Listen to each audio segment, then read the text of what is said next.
रूपाली, तुम्हारी कांजीवरम साड़ी तो बहुत ज्यादा सुंदर है। पता है, मेरा भी सपना है कि एक बार मैं जिंदगी में ऐसी कांजीवरम साड़ी पहनूं। ये कांजीवरम साड़ी पता भी है कितने की है? पूरे 50,000 की है। इस साड़ी को खरीदने के लिए अगर तुम पूरी जिंदगी भी मजदूरी करो ना, तो कांजीवरम साड़ी तुम्हारी औकात से कोसों दूर है। लगता है तुमने वो लाइन नहीं सुनी कि चादर देखकर ही पैर फैलाने चाहिए। अपनी सहेली रूपाली की शादी में आई अनामिका को रूपाली की कांजीवरम साड़ी काफी पसंद आती है, लेकिन रूपाली की ऐसी कड़वी बातें सुन बेचारी अनामिका को काफी दुख होता है और वो उदासी भरे मन से सीधा अपने घर आ जाती है। अरे अनामिका बेटा, तू इतनी उदास क्यों लग रही है? तू तो अपनी सहेली की शादी में गई थी ना, इतनी जल्दी वापस क्यों आ गई? अनामिका अपनी माँ कल्पना को सारी बात बताती है। आप तो जानती हो ना माँ कि मुझे बचपन से ही कांजीवरम साड़ी पहनने का कितना शौक है। मैं भी चाहती हूँ कि मैं अपनी जिंदगी में एक बार ही सही लेकिन कांजीवरम साड़ी जरूर पहनूं। जानती हूँ बेटा, लेकिन कांजीवरम साड़ी पहनने की हमारी सच में औकात नहीं है। लेकिन मैं भगवान से जरूर प्रार्थना करूंगी कि तुझे जिंदगी में एक बार तो कांजीवरम साड़ी पहनने का मौका मिले। अनामिका कांजीवरम साड़ी की इतनी बड़ी शौकीन थी कि जब भी वो न्यूज़पेपर या किसी किताब में कांजीवरम की साड़ी देखती तो वो उस फोटो को काटकर अपने पास रख लेती थी। समय गुजरता है और अब अनामिका की शादी हो जाती है। अनामिका एक गरीब परिवार से थी, इसलिए उसकी शादी भी एक गरीब परिवार में होती है। शादी के बाद अनामिका गरीबी में ही अपने पति और सास के साथ हंसी खुशी रहती है। ऐसे ही एक दिन, अरे अनामिका बहू, तो अभी तक तैयार नहीं हुई? हमें मेघना की गोद भराई में जाना था ना। मैं तो भूल ही गई थी। आप बस मुझे 5 मिनट दीजिए, मैं जल्दी से तैयार हो जाती हूँ। अनामिका जल्दी से तैयार हो जाती है, जिसके बाद अब दोनों सास बहू पड़ोस में रह रही मेघना की गोद भराई की रस्म में जाती हैं। मेघना की सास ने उसे गोद भराई में पहनने के लिए कांजीवरम की साड़ी दिलाई थी। मेघना की कांजीवरम की साड़ी बहुत ही ज्यादा सुंदर थी, जिसे देख अनामिका की नजर तो उस साड़ी पर से हटती ही नहीं है। मेघा, तुम्हारी ये कांजीवरम की साड़ी तो बहुत सुंदर है। लगता है तुमने इसे ऑर्डर देकर बनवाया है। अनामिका जैसे ही मेघना की कांजीवरम साड़ी को छूने लगती है तो मेघना अनामिका का हाथ झटका देती है। तुम्हारी हिम्मत कैसे हुई मेरी इतनी महंगी साड़ी को हाथ लगाने की? जानती भी हो ये साड़ी कितनी महंगी है। तुम जैसों की औकात भी नहीं है इन्हें देखने की। पड़ोसी होने के नाते हमने तुम्हें बुला लिया, वरना मैं तो तुम्हें बुलाती तक नहीं। अपनी इतनी बेइज्जती होता देख दोनों सास बहू वहां से आ जाती हैं और अब ऐसे ही कुछ समय गुजर जाता है। 200, 300 और 400, अभी तक सिर्फ इतने ही पैसे जमा कर पाया हूँ। मुझे जल्द से जल्द और पैसों को जमा करना होगा।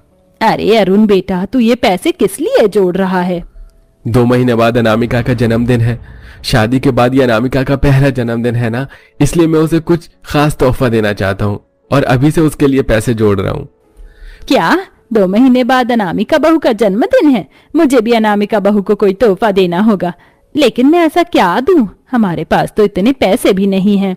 पास में पैसे न होने की वजह से जयंती को कुछ समझ नहीं आ रहा होता कि वो अपनी बहू को उसके जन्मदिन पर क्या दे।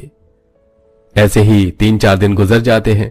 जयंती और अनामिका सब्जी लेने के लिए बाजार आते हैं कि तभी अनामिका की नजर एक साड़ी की दुकान पर पड़ती है, जिसमें ढेर सारी कांजीवरम की साड़ियां होती हैं, जिसे देख अनामिका उस साड़ी की दुकान पर जाती है। भाई साहब, ये कांजीवरम साड़ी कितने की है? बहन जी, 10,000 से शुरू है।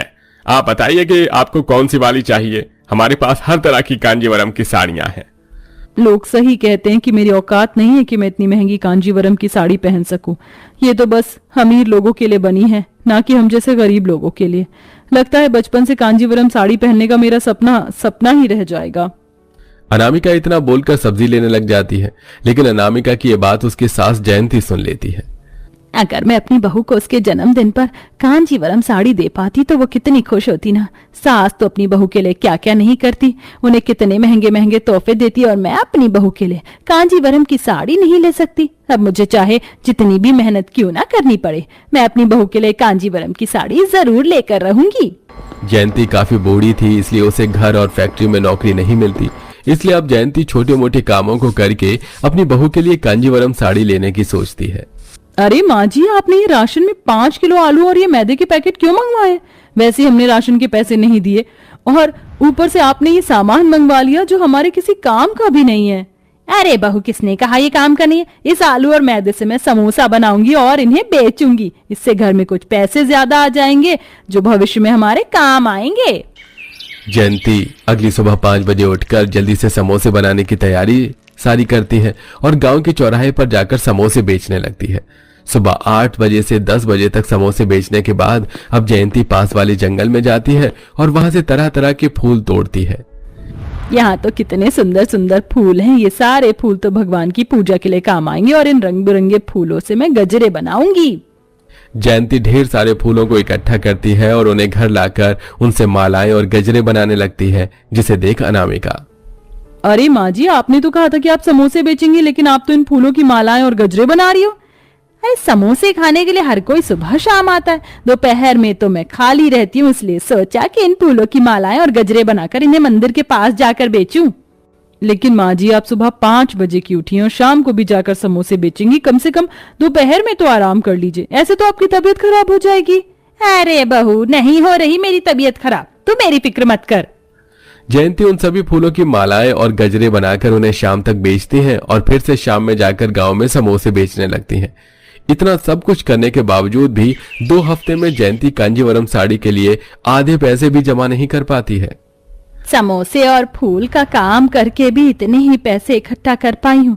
लगता है अब मुझे कुछ और काम भी करना होगा, तभी मैं बहू के जन्मदिन पर कांजीवरम साड़ी के लिए पैसे इकट्ठा कर पाऊंगी। अब गजरे समोसे के साथ साथ जयंती रेलवे स्टेशन के प्लेटफॉर्म को साफ करने का काम भी करती है। वहीं आसपास बने सुलभ शौचालय को साफ करने का भी काम करती है। इतनी उम्र में ये सब काम करने की वजह से जयंती को काफी परेशानी भी होती है। कितनी बदबू आ रही है इस शौचालय में, मेरा तो यहाँ पर दम घुट रहा है। लेकिन अगर मैंने ये सब काम नहीं किया तो मैं अपनी बहू को कांजीवरम साड़ी कैसे दे पाऊंगी। मुंह पर कपड़ा बांधकर जयंती बड़ी मुश्किल से ये सब काम कर पाती है। ऐसे ही समय गुजरता है और अब अनामिका के जन्मदिन को मुश्किल से 2 हफ्ते रह जाते हैं। जयंती ने इतना सब कुछ करके ठीक ठाक पैसे जमा कर लिए थे, लेकिन अभी भी कुछ पैसे कम पड़ रहे थे, इसलिए जयंती अब कुछ और काम करने के बारे में भी सोचती है। देखिए माँ जी, मैं आपको फिर समझा रहा हूँ, माना सिर्फ आपको सड़कों पर झाड़ू लगाना है, लेकिन ये काम इतना भी आसान नहीं है। आपकी काफी उम्र हो चुकी है, अगर कोई तेज गाड़ी सड़क से गुजरेगी तो इससे आपको चोट भी लग सकती है। मैं जानती हूँ साहब, लेकिन इस वक्त मुझे पैसों की बहुत जरूरत है, इसलिए मैं ये काम करना चाहती हूँ। जयंती अब सड़कों पर झाड़ू लगाने का काम भी शुरू कर देती है। कुछ दिनों तक तो जयंती को उससे कोई परेशानी नहीं होती, लेकिन आज जब जयंती सड़कों पर झाड़ू लगा रही होती है कि तभी एक जयंती के पास से बहुत तेज बाइक सवार आदमी गुजरता है, जिसके चलते बूढ़ी जयंती का बैलेंस बिगड़ जाता है और वो सीधा गिर जाती है, जिससे जयंती के पैर में थोड़ी बहुत चोट भी लग जाती है। मेरा पैर। ये आजकल के लोग भी कितनी बुरी तरह से गाड़ियां चलाते हैं, क्या इन्हें हम दिखाई नहीं देते। जयंती अपनी साड़ी से एक टुकड़ा फाड़ती है और उसे अपने पैर पर बांध लेती है और फिर से झाड़ू लगाने के लिए खड़ी हो जाती है। सुबह सुबह सड़कों पर झाड़ू लगाना, शाम में समोसे बेचना, दिन में मंदिरों के बाहर फूल बेचकर सुलभ शौचालय की सफाई करना, इस उम्र में सुबह से शाम तक इतने सारे काम करने की वजह से जयंती की तबीयत काफी खराब हो जाती है, लेकिन वो जरा भी नहीं रुकती और अपनी बहू के जन्मदिन से 2 दिन पहले कांजीवरम साड़ी के लायक पैसे जमा कर अपनी बहू के लिए कांजीवरम की साड़ी ले लेती है। साथ ही अरुण ने जो पैसे जमा किए थे उससे वो एक छोटा सा केक और पूरे घर को गुब्बारे से सजा देता है, जिसे देख आज अनामिका की आंखों में खुशी के आंसू आ जाते हैं। मुझे तो याद भी नहीं था कि आज मेरा जन्मदिन है। आप सब लोगों ने मेरे लिए इतना किया, उसके लिए आपका बहुत बहुत शुक्रिया। शुक्रिया ही करती रहेगी, अपना तोहफा भी देखेगी। अनामिका जैसे ही जयंती के दिए हुए तोहफे को खोलती है तो उसे अपनी आंखों पर यकीन नहीं होता। माँ जी, ये तो कांजीवरम साड़ी है। मैं जानती हूँ तेरा बचपन से सपना था कि तू एक बार कांजीवरम साड़ी पहने। चल अब जा, जल्दी से इसे पहनकर तैयार हो जा। अनामिका उस कांजीवरम साड़ी को पहनकर काफी ज्यादा खुश होती है। इसका मतलब माँ जी, आप जो इतने दिनों से काम कर रही थी वो सब मेरी कांजीवरम साड़ी के पैसे इकट्ठा करने के लिए कर रही थी, ताकि आप मेरे लिए कांजीवरम की साड़ी ले सकें। एक सास होकर भी आपने एक माँ से बढ़कर मेरे लिए किया है। मुझे माफ कर दीजिए, मेरी वजह से आपको ना जाने कितनी तकलीफ उठानी पड़ी।